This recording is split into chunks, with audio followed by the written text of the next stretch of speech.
Sir सामने सामने एकदम बेटा करण सर यहाँ पे देखिए करण सर सामने सर इधर देखो श्वेता जी duty Shweta ji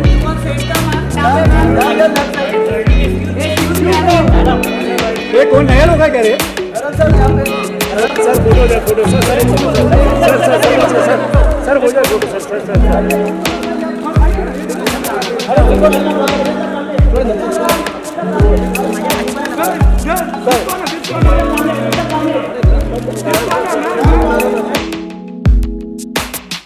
Good evening and a very warm welcome to all of you. We are friends and family of Shweta's in the house, and this is a wonderful, wonderful house full of love.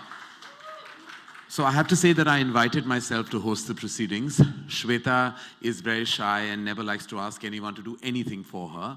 But I invited myself because I'm mainly a host and I just direct whenever I get some free time. And so I decided to do this because I love and adore Shweta and I have grown up with her. Both of us grew up and we got pretty close as children because we had one common factor. That was the bullying of Abhishek. We were both bullied, though we were both much older than Abhishek was. And I think Auntie Jaya will tell us more stories than what she might remember. But I remember that we actually bonded when we were both tied to a tree trunk while the others were playing. Why we were tied to that tree trunk, only Abhishek will be able to tell you. And when I turned up to Shweta's birthday party in a Superman costume, though there was no theme that particular day, my mother, of course, was misinformed and sent me looking like Superman. So I have many, many memories of Shweta. But what I do know about Shweta is that she is an exceptional, exceptional talent. She's always stayed away from the spotlight, though everyone who's close to her and knows her well knows that possibly the best actor in the family is Shweta. Her ability to tell a story, her ability to narrate an incident, her ability to mimic many, many leading lights of the film industry, which they may never know of or never see because Shweta is that shy. But I always knew that she was talented, exceptionally astute, amazingly observant, and actually has a sense and an ability to write so beautifully that I knew, and I was not surprised the day I knew that she turned columnist, and then finally she turned author. When I read Paradise Towers, I knew that it was really a huge loaf of life, not just a slice, but a loaf of life. Everything that she's keenly observed, having lived in Delhi, having lived in Mumbai, having traveled the world, and mainly the way she addresses the characters, the way she actually points the nuances of human behavior is all there. Apart from that, her exceptional wit and her storytelling expertise is all there for you to see. Shweta, I wish you all the best for your debut venture into the literary world. And I'm sure that there will be many, many more, and you will do your father and your grandfather tremendously proud. Give it up for Shweta Bachchan, Nanda, ladies and gentlemen. And of course, who better than her iconic and legendary parents to do the honors today? Both of them leading lights of the film fraternity, exceptional actors, exceptional entertainers, and possibly the most amazing people I know in the movies. They're like parents to me, and I'm very, very grateful to have known them in my growing years. Ladies and gentlemen, please welcome Shweta's parents, Mr. and Mrs. Amitabh Bachchan, Mrs. Jaya Bachchan, and Mr. Amitabh Bachchan on stage.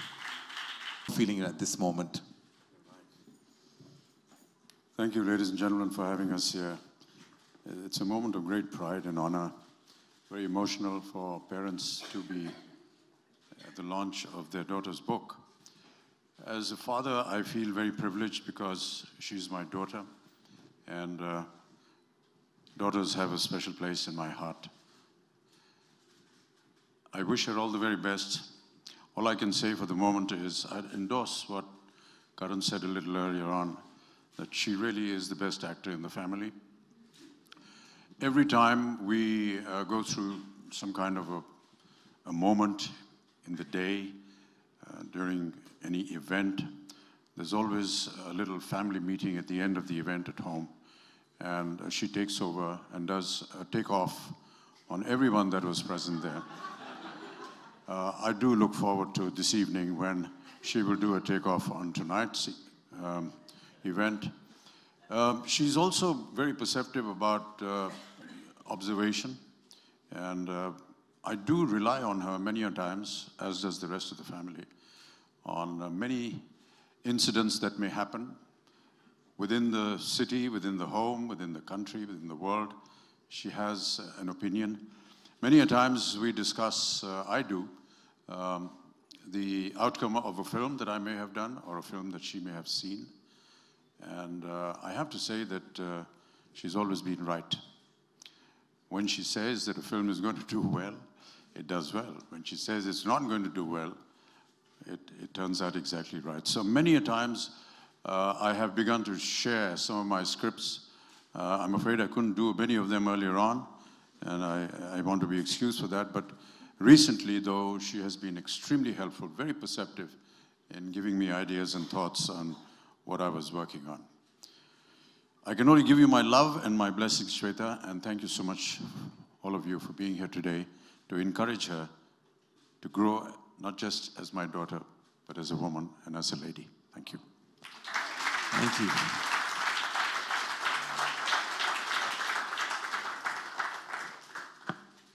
Thank you so much, Amit uncle. Me to read certain portions of the book. She wanted me to read the prologue.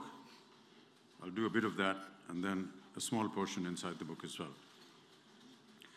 So in a leafy Mumbai suburb, on the very turn of a U-bend, stood the handsome structure of Paradise Towers, a residential building built in the late 60s as the last word in modern convenience. By modern, the builders meant that it had an elevator with a designated liftman and a garden that most bungalows would be envious of with its designated gardener.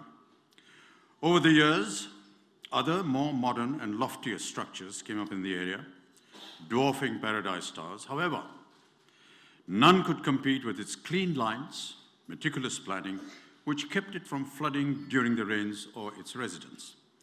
The building stood a few meters from the beach, and depending on the time of day, it enjoyed either a balmy breeze or the stench of drying fish. The road it stood on was more a bylane that rarely saw any traffic besides the random vegetable vendor and fisherwoman who, with their baskets on their head, crossed over to their fishing village via the building twice a day. The facade of the building was vanilla white and got a new coat of paint every 5 years. A white concrete driveway led to the ground floor, where in the maze of pillars that defined the parking spots stood the elevator. A staircase, right by the lift, wound its way up the building, every even-numbered set of stairs being followed by a landing. The elevator was placed so that it divided every floor in two, with a flat on each side and a small lobby in front of it. The staircase also allowed access to each floor, and the substantial terrace, accessible to and all used by everyone for the drying of clothes, housing of water tanks, and the electrical room, and where all the staff gathered to moan about salaries and to gossip. Rarely in the spring, the building children would go up there to fly kites, but as the years wore on, the more modern modes of play were invented, the children lost interest. The flats were spacious and airy with large windows that let in the sunlight. They each had a small kitchen, staff quarter adjacent to it, and 2 bedrooms. The garden downstairs was lush and lined with bougainvillea creepers on the boundary wall, which spilled onto the road, shedding petals and carpeting the street pink. Well-tended flower beds with seasonal flowers ran all over the circumference of the garden, breaking only at its entrance, and a mud path ran alongside for those who wanted to walk. Palm trees flanked the driveway on one side, And there were talks of installing a water fountain, which was then scrapped in favor of leaving the driveway with a roundabout used for potted plants and a seating spot for the maids to keep an eye on their wards, who often played in the garden. The residents of Paradise Stars were an amenable bunch. They all interacted with each other, and their children were constantly in and out of one another's flats. The women had a committee which organized Diwali and Christmas parties yearly, and once even a 70th birthday party. They were fast friends and sworn enemies, but seldom any grave unpleasantness. Nothing dramatic ever happened at Paradise Stars, or so you might think. Of course, appearances can be very deceptive.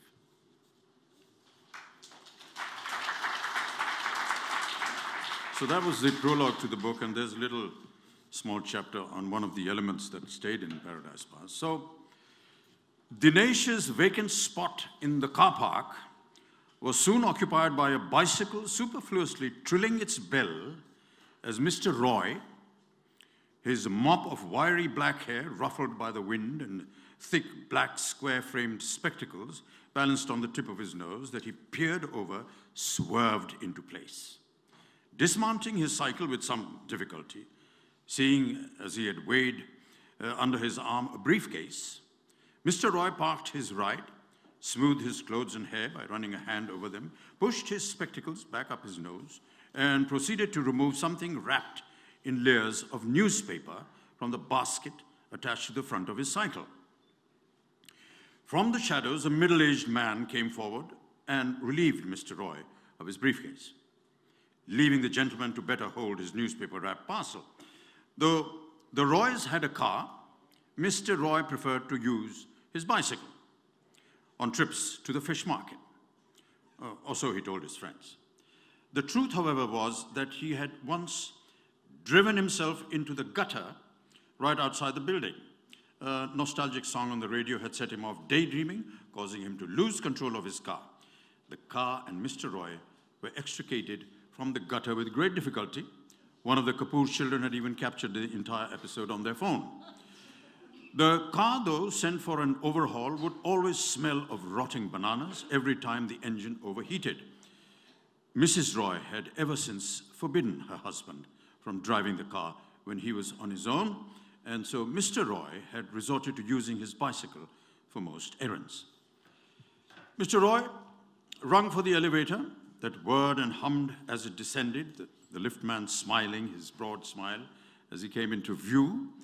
The grille of the elevator drawn open, the liftman greeted his passenger, who once ensconced in the lift became the subject of his over-familiar repartee. "Fresh fish for dinner today, Sabji," he asked, eyeing the parcel that Mr. Roy was now cradling in his arms. Mr. Roy gave him a perfunctory smile that should have indicated to the liftman that he found his questioning impertinent, but in this case managed only to encourage him. "When I was in my village in Bihar," the liftman prattled on, "we knew many Bengali families. Nothing like homemade macher jol, Sabji. It had been an age since I have had the pleasure of eating such delicately prepared fish." Mr. Roy leaned forward, pressing the button to his floor, which in his enthusiasm the liftman had forgotten to push, and the elevator began its labored climb to the second floor, where Mrs. Roy would be waiting to receive the fish that only her husband was trusted to select from the mongers, in lieu of which he would leave office early, using a made-up physiotherapy appointment as his excuse. With a click and a jump, the elevator came to a halt on the fourth floor, where the middle-aged manservant, now divested of the briefcase, was waiting to open the elevator door and let his boss out. The minute he stepped onto the landing of the fourth floor, Mr. Roy's superior olfactory senses picked up the most divine aroma. Tilting his head backwards and flaring his nostrils, Mr. Roy shut his eyes, gave himself up entirely to the scent.